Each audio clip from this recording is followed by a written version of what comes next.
నోటిఫికేషన్లు ఏ గవర్నమెంట్ అయినా మన స్టూడెంట్స్ యూనిటీ లేదు. మెయిన్ యూనిటీ లేకపోవడం వల్లనే వీళ్ళు ఏ గవర్నమెంట్ వచ్చినా నోటిఫికేషన్ డిలే చేస్తున్నాయి.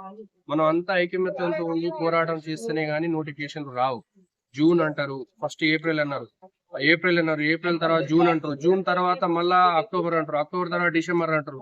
అట్లానే కాలం ఎలా తీసుకుంటానే వెళ్ళిపోతూనే ఉంటారు. కాంగ్రెస్ గవర్నమెంట్ వచ్చి 55,000 60,000 ఉద్యోగాలు ఇచ్చినాం మేమని, అందులో 10,000 ఉద్యోగాలు తప్ప ఒక్క ఉద్యోగం కూడా ఎక్స్ట్రా ఇవ్వలేదు.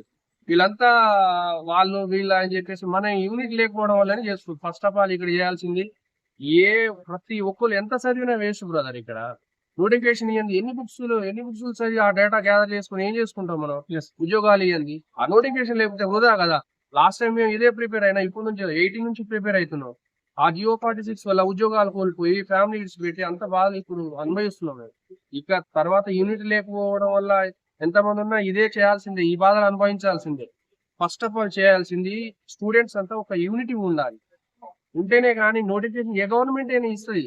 మన యూనిట్ లేదు కాబట్టి ఎట్లాగో వాళ్ళకి ఒక యూనిట్ లేదులే అని చెప్పి అట్లా డిలే చేస్తుంది. నేను కోరుకునేది ఒకటే, స్టూడెంట్స్ ఒక యూనిటీ ఫామ్ కావాలి. ఆ యూనిట్ తోటి ఐకమత్యం తోటి ఈ నోటిఫికేషన్లు రాబట్టుకోవాలి. ఎవరైతే వాళ్ళు ఉద్యోగాలు